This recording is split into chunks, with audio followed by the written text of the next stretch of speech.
What's going on, y'all? Welcome back to another episode of the Singlish Podcast. This is your girl Kelsey here, and today we have one of my good friends here, one of my good party dancing buddies here with me on here.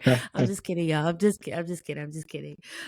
We have somebody here with me, and I'm gonna allow him to introduce himself, and then we're just gonna go ahead and jump right into today's topic because this one I think is kind of heavy, and we need to talk about it. So go ahead and introduce yourself real quick, and then we'll just jump right in.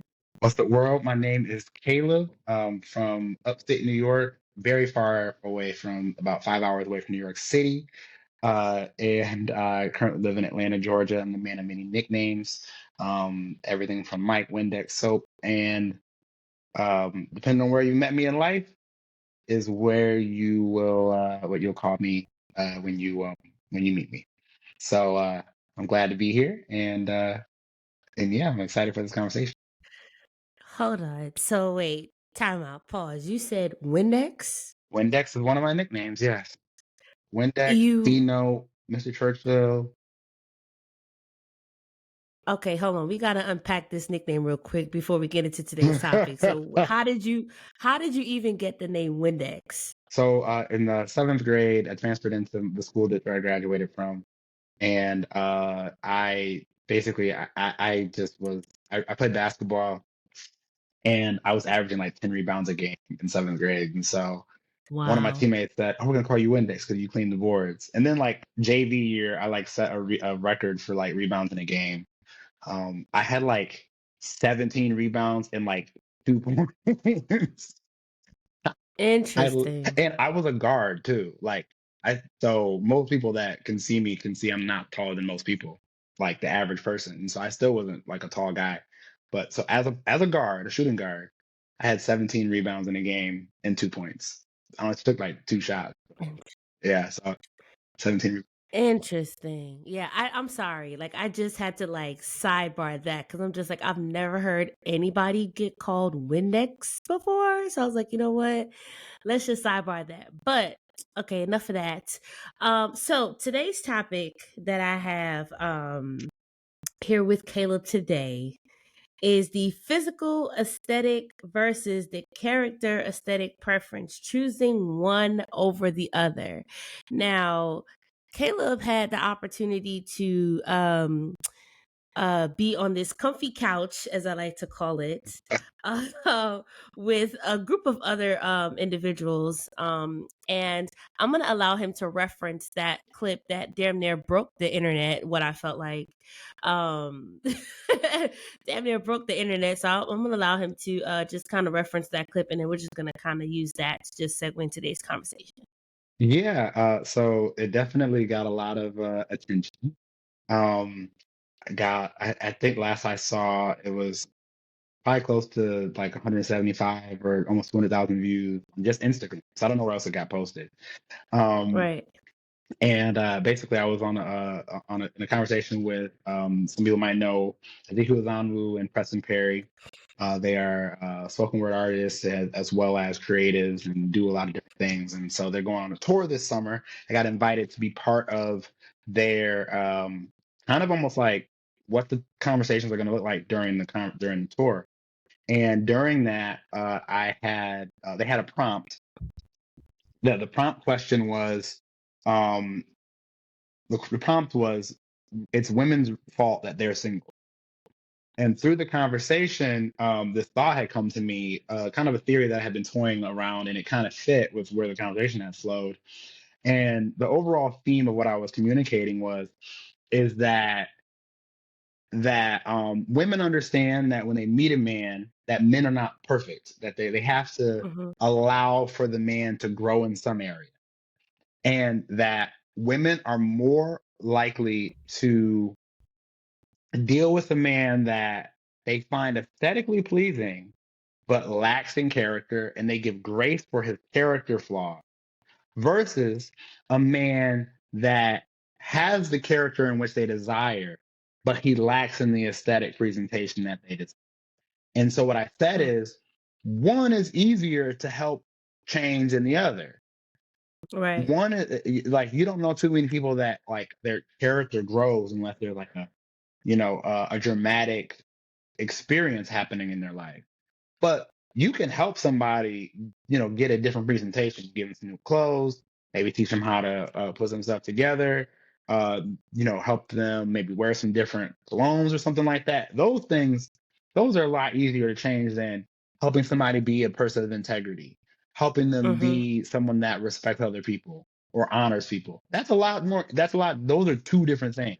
And I said that women are more likely to deal with someone they find aesthetically pleasing that lacks character over somebody that's character the character desire and that's not a Well, so you as you're talking about that, I'm just like, that is the case, even for from a woman's standpoint as well too, as far as that whole extending grace to the physical versus the character aesthetic. And then I had mentioned in a previous episode with my friend Callie about the whole 80/20 concept. And I think that is where that kind of also ties in as well. Of course, your 80 would be your physical, but your character is your 20, or vice versa, however you're looking at it. But again, you're going to pick the person, um, you know, that matches whatever your 80 is versus your 20, when your 20 is actually what, the best thing about it is.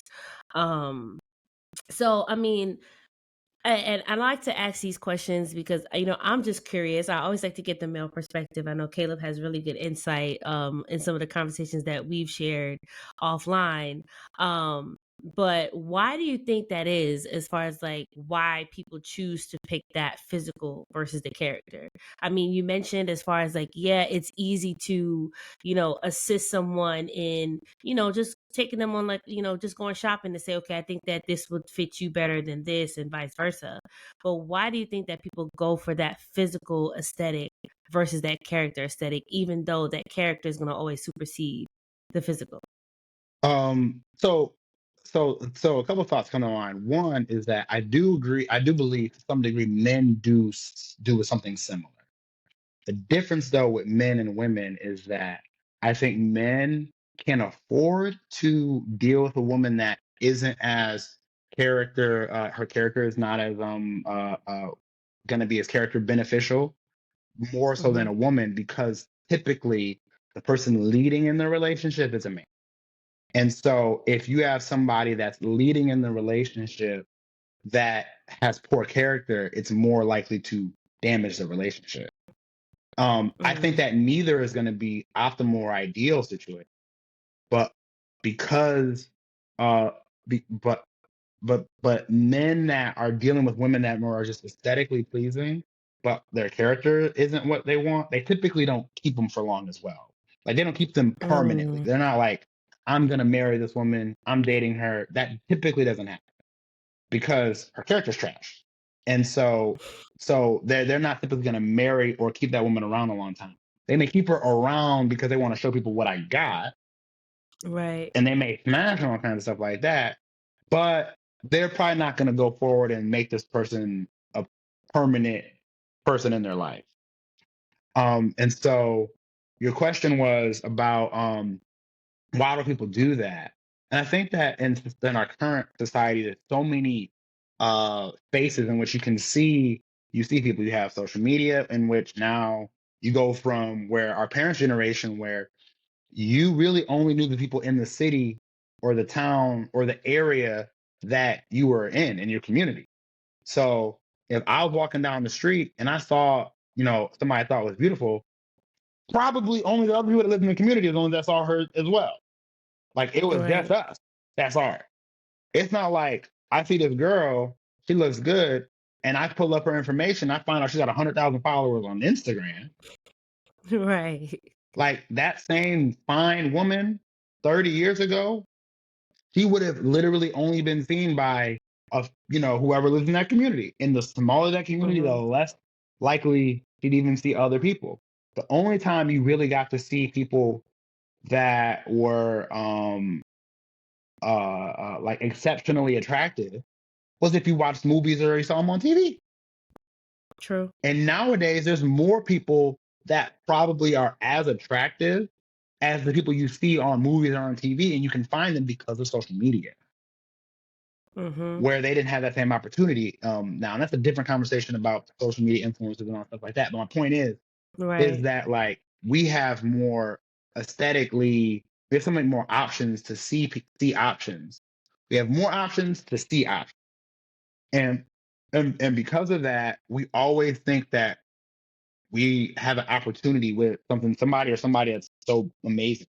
And with social media, we are trying to present these images of, yo, you see me, like you got these people that take these pictures on these piers, and the sun is in the perfect spot, and they got the infinity pool, Yeah. or they just walked off the airplane and they got their shades on, walking over to the limo, or it's a night shot and all the skyscrapers are behind them, and they just got this nice horse-drawn carriage and all these things. Aesthetically And pleasing. so people are like, I want that. That's what they want.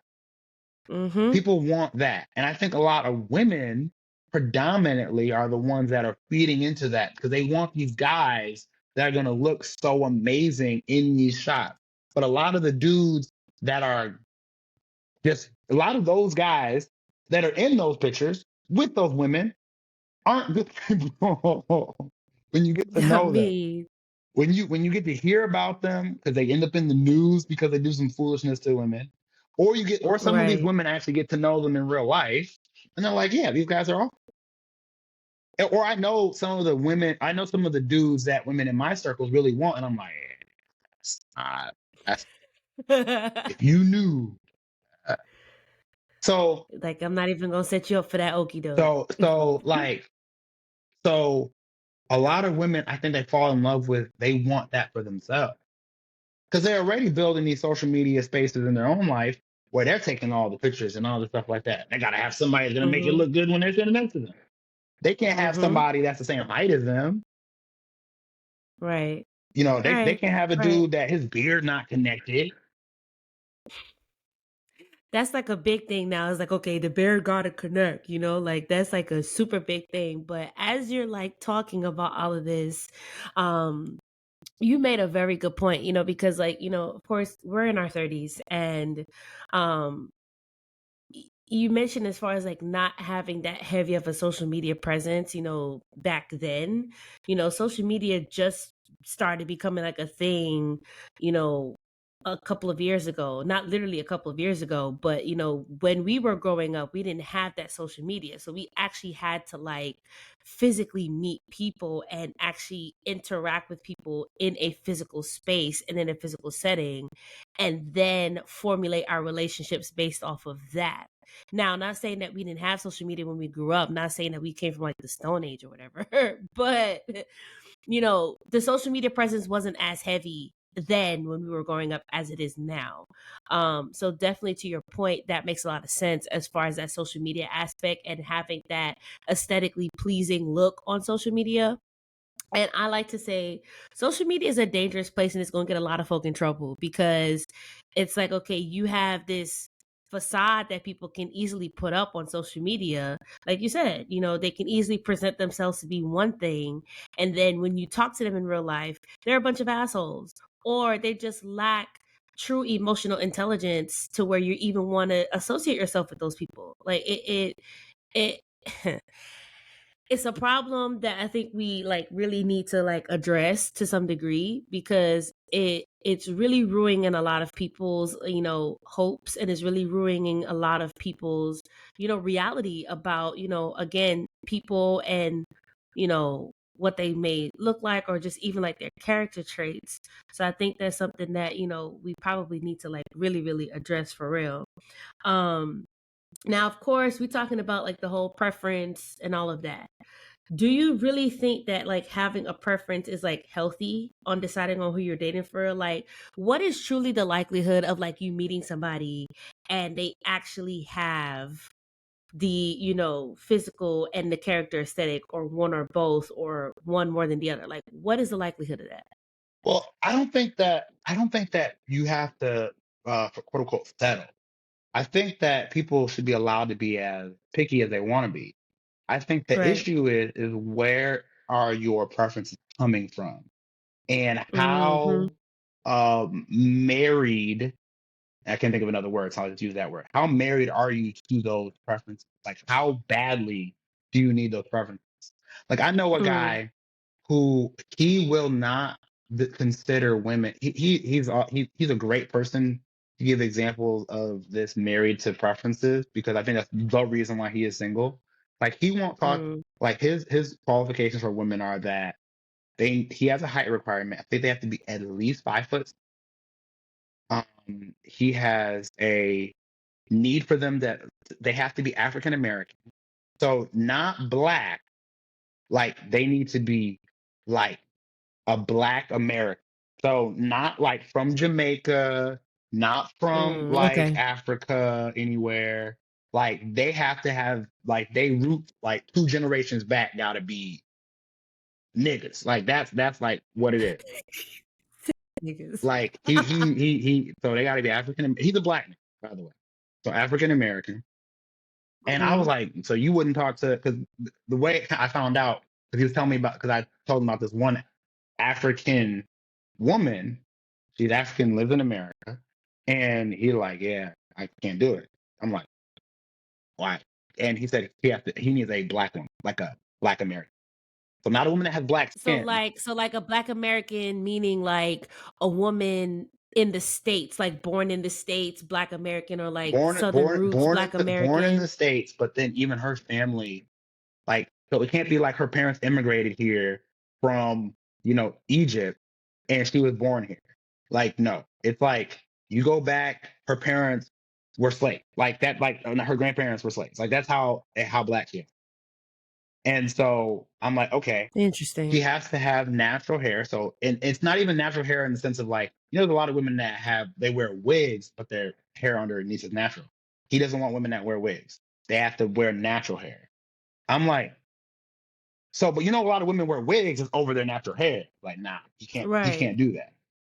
And so his being married to his preferences, I think keeps him from ever considering very reasonable women. Like not even like, kind of cute ones. Like Hmm. they're like, those are very in my mind, strange standards. Now, Very much so. in my mind, those are very strange standards that don't even appear reasonable.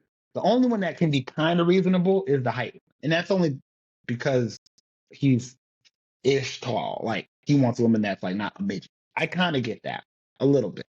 The other ones, I think that's stretching, especially the Black American. Well, no, actually, both of them are Black American, natural hair, like as in like you can't talk to nobody. I'm not attracted to women that be wearing weaves and wigs either.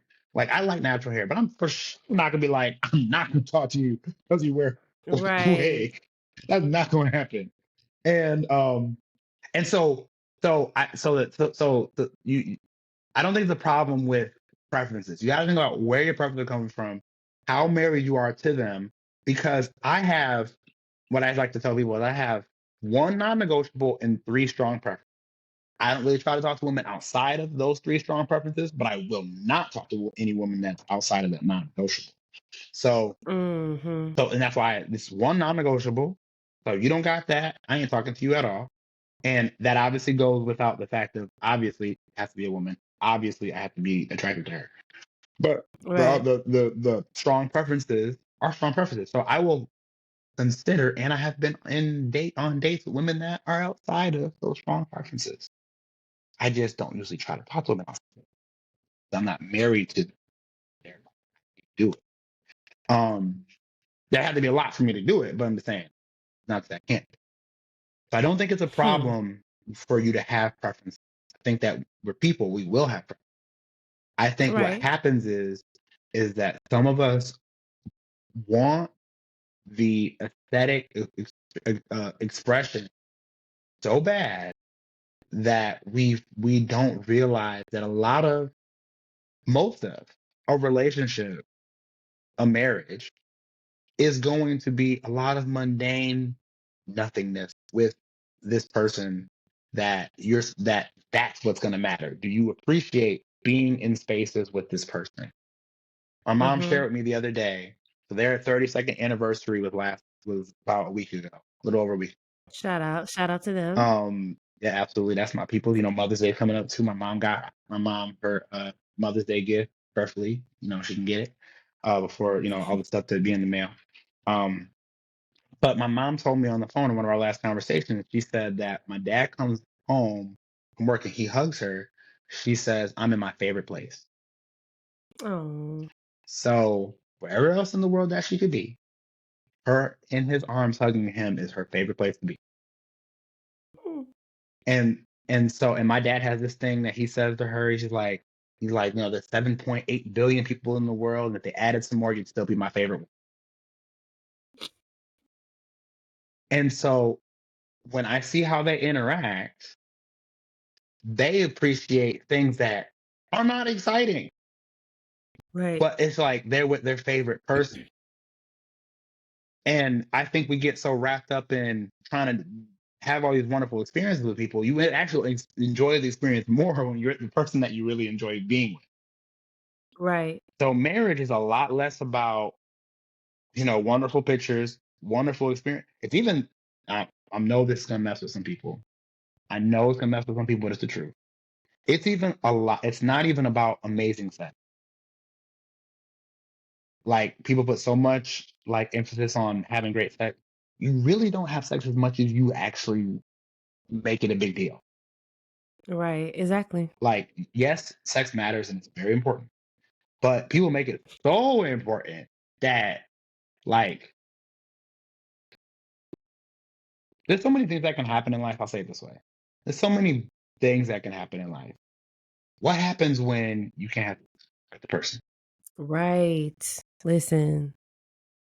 What happens when Listen. they get sick? And What happened when something stopped working? How about that? yeah, what happens when stuff stops working? There's a span in life where, I mean, some people, they, there's people. My brother's a Marine, so say he gets married and he has to be deployed somewhere, so he's away from his wife for an extended period of time. They can't be having sex. They can Right. talk freaky, but they're not gonna have no sex. It's not gonna be the same. Yeah, you know what I mean. You know what I mean. Yeah. And then what happens when like you said, stuff stops working? What happens when you get old and you literally can't? Right. Exactly. And so people get so wrapped. Dude, I've heard of situations, super negative situations where like there was a couple where they got married on, let's say it was a Saturday, and a week later, like one of the two of them had gotten in like a car accident that left them like quadriplegic or something like that. Wow. They can't be humping no more. At least they can hump, but just not how they want to. But yeah, exactly. And exactly. You understand what I'm saying? Like people make it so Yeah. important that they forget that they have to live real life. And marriage is a lot more car rides and coffee table sit downs and folding laundry and walking in the park than it is Instagram reels and beautiful vacations and amazing outfits. You're gonna be having Hmm. babies throwing up on your clothes. You're gonna be having Right. dryers that break. You're gonna have water heaters that go out. You're gonna have, the car needs to get fixed. You're gonna have a lot more of those. Life is gonna be lifing, essentially is what you're saying. Exactly. Like, And so that's yeah. why that's why it goes back to the original prompt of aesthetics versus character. When you're in those situations, you're not gonna be like, oh, I'm so glad he's just so beautiful. He's so fine. Right, exactly. It's like, no, can this Yeah. man pay a bill? Facts. It's not. It's no. Can this woman be gentle to my child? Facts. Big facts. Like, I'm not gonna sit here like, oh, her booty's so fat. I'm so glad I got a big booty when she's out here abusing my kids. Are you Facts. Or crazy? not even abusing the kids, abusing you. You getting your ass beat behind closed doors. That too. Yes. Yeah. So yeah. So I'm not gonna. You're not gonna be out here. Oh, they look so amazing. They could be looking Right. amazing, and we having the house get flipped upside down every night. True. You're making excellent points, and I know, like you said, it's gonna hurt some people's feelings, but it has to be said. Um, And you mentioned something earlier about, us being married to our preferences. And I think that is a very that's a good word to use, because again, we're so like wrapped up in, okay, this and this and this. Like you sign on a dotted line, like this is what I want for my preferences. Again, we're not saying by any means that it's not natural to have any preferences. Because you have to be physically attracted to somebody and all of that. The conversation we're having right now is, why do we choose the physical over the character aesthetic? Not saying, again, you cannot have preferences. So I just want to again preface by saying that. Um, but when you said married to the preferences, I was like, yo, that's actually really good, because I'm like, look, a lot of us again get so caught up in, all right, like if your friend, for example, that you used, like that's the most absurd shit I've ever heard. Like I've never heard that before. Like as far as like being like to the T like that, and you're gonna actually like not talk to somebody because they don't fit that preference. Like that is the most like literally absurd shit that I've ever heard. Like I listen to you say his preferences, and I'm just like, this nigga can't be serious, Hey, because I feel like I thought the same thing. I was like, he cannot be serious, because I'm like, you literally about to sit here and like and I mean, yes, everybody has to go through a vetting process, obviously. But you literally about to sit here and like thread through like every single fine detail about a person, and you just decide not to talk to them because they don't fit those specific, very specific preferences that you have. Like that's crazy as hell to me. Like I really have not heard any shit like that. But as you were talking, my friend Callie, again, she's such a gem. She dropped this note on me the other day, and like that shit blew my mind so much. And as you were talking about the whole marriage, and of course not all being flowers and bows, but of course making sure that there's some other things that should take precedence, you know if the physical stuff does not work out. She said to me, some people take the preference so serious that they completely miss on the fact that the person could potentially help them with their purpose and their vision for whatever they're trying to do in life. And I'm paraphrasing. She didn't say it exactly like that, but that's pretty much the gist of what she said. And I'm just like, yo, that's just like, because no, for real. Like, for example, again, we're gonna draw back to your friend here.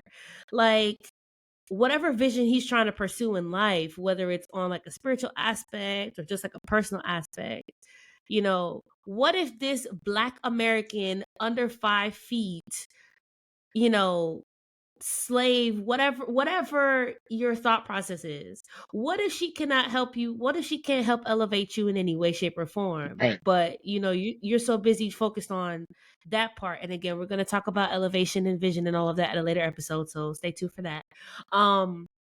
But yeah, like what if she can't bring your vision to life for real? Like what are you gonna do then? Like, are you still gonna stick to the character, the physical aesthetic preference, or are you going to actually find somebody that can legit bring your vision to life? And I'm just like,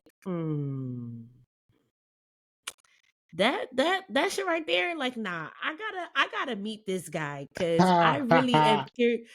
Like, I just wanna like legit pick his brain and try to like figure out like, yo, what the fuck are you really thinking in real life, No. sir? With like these, no, like for real, like, are you being realistic at this point?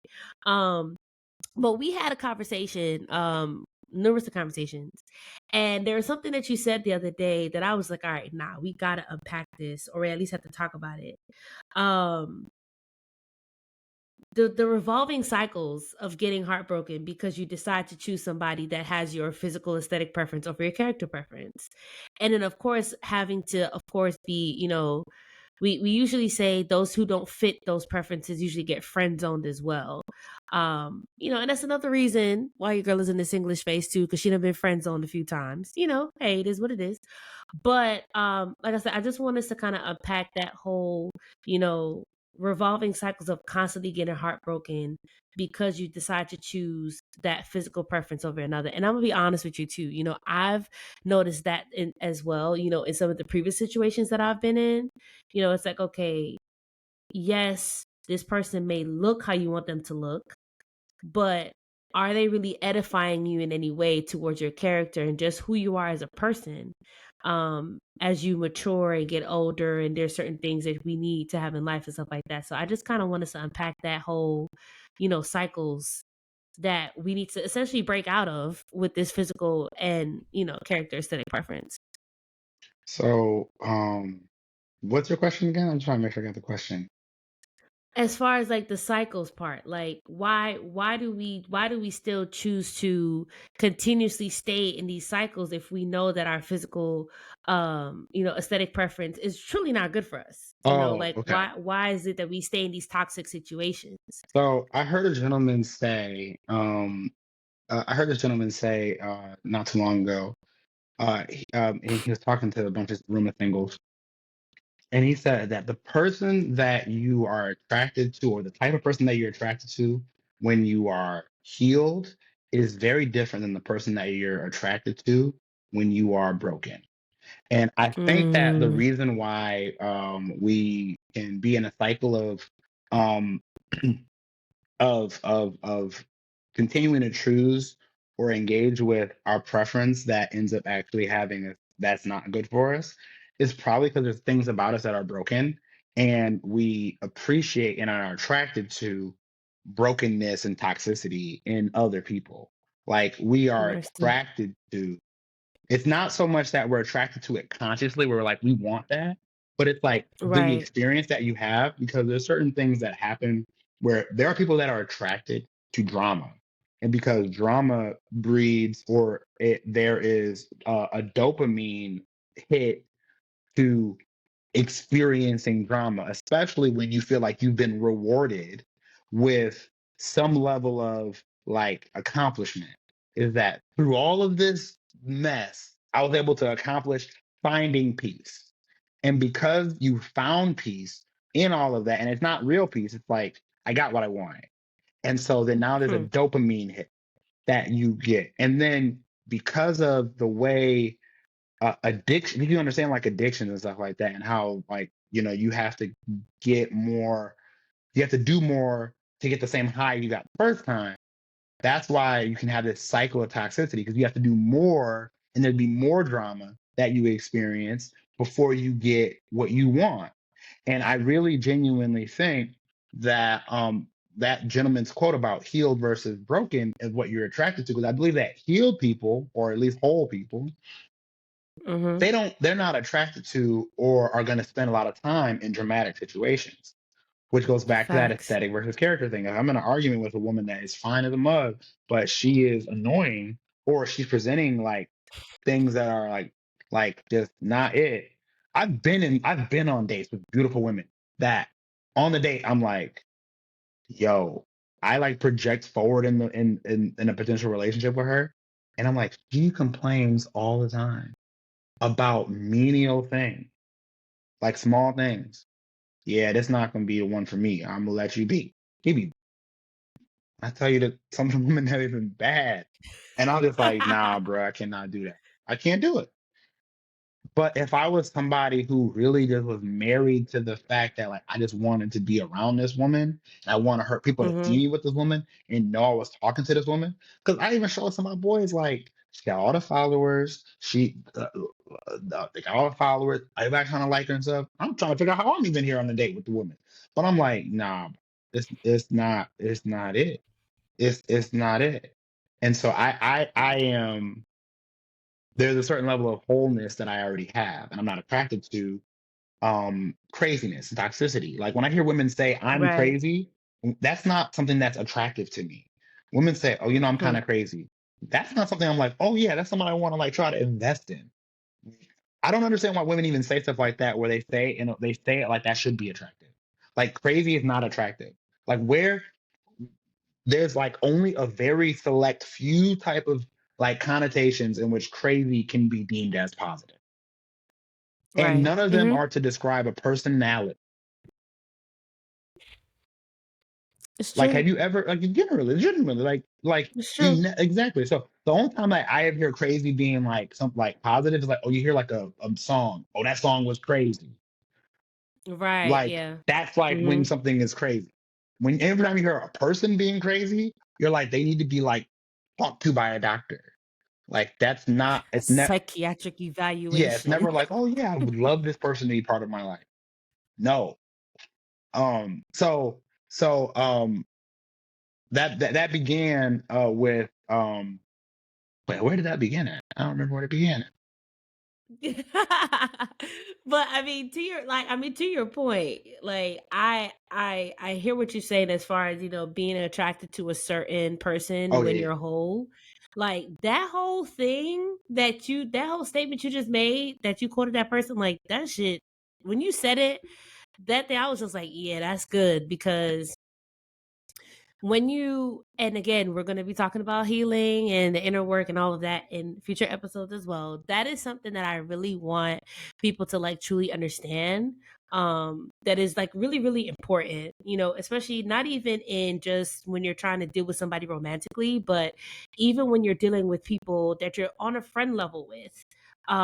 You have to have a certain level of wholeness to yourself. And I mean, not saying that you got to be fully healed like all the way. Of course, healing is always going to be in stages, and it's always going to be a process that's always continuing. So, you know, but you have to reach a certain level in that process in order for you to know what are hard stops and what are completely non-negotiables when you are dealing with somebody who you may want to again deal with in a physical romantic relationship with, and vice versa. So now that we done got through all of the heavy stuff, all right.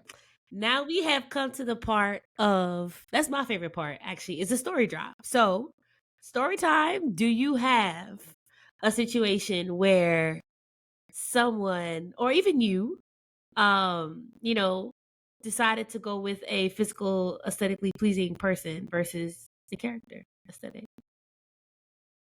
And make it juicy, Caleb. Like don't even try to sugarcoat it for me. Like I need tea, okay? I need like all the Oh tea my this morning. goodness.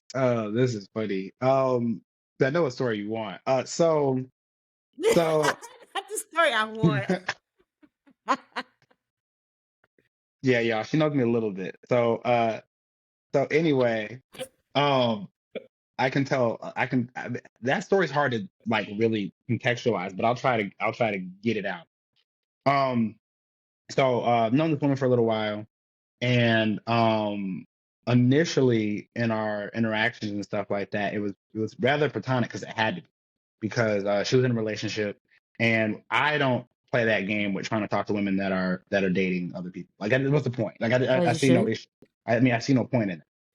And so it was really a surface level interactions from there, and I think that she could see values that we shared and stuff like that, and so there was a kind of building together.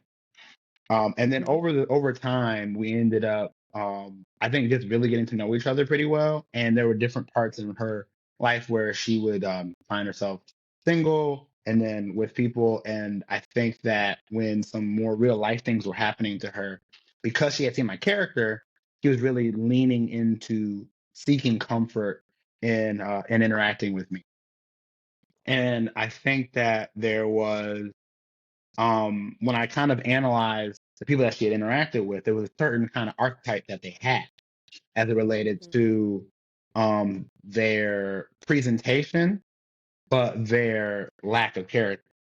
And so I don't think that like I'm unattractive, but I know that like I don't walk in rooms and women are breaking their neck to see me. Like I know that's not a thing. And so and so I think that with her, um, she wouldn't consider me in that way outside of the fact that like she had gotten to know me really well. She had gotten to know me really well, and there was just a certain level of this person, this man is a really strong man, like he's a really good man. But I really like what I like. Like, and I want what I like to be what I need.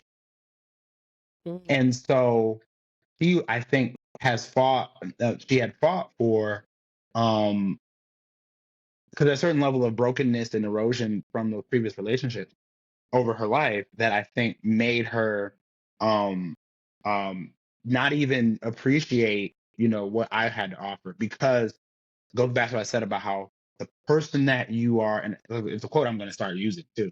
The person that you are attracted to, or the type of person you're attracted to when you're healed, is a very different type of person that you're attracted to when you're broken. And I think that there's certain level Right. of brokenness that she had at the point in which she would share with me that she just basically wasn't that there was a level of her not being physically attracted to me, because she couldn't say that I wasn't a good man. Couldn't do that. She articulated that I was a good man. And she articulated that I would love her the way that she needed to be loved. She literally would say these things. But Wow. there was, now, without telling me that the flip side of things, he wanted what she wanted. And I think Right. that what happens with a lot of women, and there's been with other women in my life as well, is that they want them they when you ask women what type of man they want and all the attributes that they offer, they will give you a general set of positive qualities. And the problem is, I had a tweet the other day that one of my friends, she was talking about how she had given advice to one of her homeboys to do something to get his girl back, and it amounted to where she said, "You need to give more effort." So I was being facetious, and I said, "Also, effort's all the women all they want." And so all these women have been responding to my tweet to be like, absolutely, that's all we want. We just want more effort. And they're like, and some women were being like, I know you can't believe, I know you didn't, I know you, I can't believe you didn't know this. Like, you have to know this. You shouldn't be dating if you don't understand. And I was being facetious in my response. And the reason why I was being facetious was because what I was saying is that effort is not what y'all want. Effort is what you want from somebody you already want to give. Hmm. So, because there's a bunch of men that are Interesting. going to give y'all effort and going to appreciate you. There are a bunch of, when women ask, where are all the good men at? Where are all these guys? That's the wrong, Them the ones they don't like. that's not Yep. the question. Where are men that don't cheat? Plenty of you. There's a lot of them. They around. They around. Y'all just don't want You just them. want the men you want to not cheat. Where are the men that do this? They're everywhere. You just want them. You just don't like those. And so when I hear women when women talk about all these great qualities they want in men, it's not that they don't really want those, because I think they really do. And I think that's where their frustration comes from, is that Mm-hmm. their desires from an aesthetic presentation has them only filter out for particular men that don't generally possess those qualities. Not in math. Like the man that is all those things that they want physically and character wise generally is married. Yikes. And So the older is we that what get, happened? Is that what happened to you with your situation? what? As far as like the person that you were talking about, like did she like what was the reasoning? Like you just did not fit the physical aesthetic I at think all? I think I think that I think that our situation was a combination of I three things. I think timing. So I think had I initially met her like completely single when I met her versus being in a relationship, I would be interested to see how our interactions would have been had we first met and she was single. Like that would have been interesting, because I Mm-hmm. think I got to know her mostly as a woman that was a girlfriend to somebody else. So there was a certain level of just a natural boundary that we never got to explore. Got you. The second thing is I do believe that she still had certain preferences that she desired in people. And I don't know that I think there's very set specific things that I would have had to do that I would have had to know to do them and be willing to do them and then execute them for us to have like had a chance. Which the chances of all Mm. that being a thing, I don't think is very high. I think it would have been, I have to know that these things have to be done. I have to be willing to do them. And then I also have to execute them all in a particular order and time frame for all to have worked out. But I do think, Mm. and I'm talking about with my character and all that. So with all that, and with all that being said, um, I think that I do think that's what happened in our situation overall. That because I didn't aesthetically fit the bill for her, because I believe if I was her quote unquote type off rip, I think that she would have given me more of a shot. I think she would have given me more Mm. of a shot. We may have still ended up in the same place because maybe there would have maybe been a clash at some point. But I think that he would have I don't think that she gave me this, because again, like I have a pretty good idea and gauge of what her type was, and I know that I don't fit her type. And so Hmm. the only way to overcome that, the only way I think men can overcome women not like you not being a woman's type, is you doing a certain set of things, whatever that is for whatever woman it is. So whether that's like it worked great if y'all like get to see each other like all the time. Like if y'all work together, Right. I think that people end up liking people that are not their type that they get to see like every day. If they see somebody like, They start to grow on you. yeah, yeah. So if it's somebody you work with or go to Mhm. school with, like get class with, like I think that that's like the best way for you to be able to get in a situation where you're not the woman's type. I think other than those types of situations, now you're gonna have to appeal to something that is very niche to her. So like maybe Mm. you're good, maybe you're funny, so you make her laugh all the time. Maybe there's certain like interests that you have that you might be able to share, and you're able to just connect on talking about them all the time. Something a little abnormal, you're gonna have to be able to like kind of sneak in, or maybe you're like a performer, or like she sees you doing your thing, like if you're like a singer and she Mhm. got to see you on in concert, or you're a DJ and she pulls up to a place where you do your set, or you're like an athlete and athlete's a little different because that's another thing. I'm about to But say that's another rabbit hole that you don't wanna go down. so the overall thing I'm trying to say is that maybe she gets to see you doing your thing in a space that she mutually like desire that she likes to be in. But Mhm. at the end of the day, you're gonna have to do something a little bit different to overcome the fact that you don't fit what is her preference if you don't naturally fit that up front. So just listening to, just your story and just, all the points that you made, that's kind of like a deja vu situation for me too, because like for me, this person um also had, kind of specifics. And when you said that this person kind of that, the woman in question, counted you out because you did not fit that physical aesthetic, kind of was like the same for me as well too. There was a lot of great qualities that, I have that they just was not really trying to explore for real because again, I just did not meet and I did not check off those physical aesthetic boxes. Now, the height requirement, okay, fine. But like as far as like body type, complexion, just all that other stuff, like I just did not fit. So just hearing you saying that was like literally deja vu all over again. Um and again, I'm not gonna dive too deep into that story because, again, we're not gonna go down that rabbit hole. But if y'all want to know the story, y'all know how to find me and hit me up. So, I'll definitely tell you the tea if you want it. But again, as I always say, we wouldn't go through all of this drama, as far as these topics and situations that we deal with to not offer you any type of advice or any type of just know how on how to even operate. So my biggest thing or my biggest advice for this type of situation is, don't get so caught up, like Caleb said, married to the preference that you potentially miss out on somebody who could be your biggest blessing and that could potentially again catapult you to that next level of thinking or that next level of just elevation, period, whatever that may look like for you.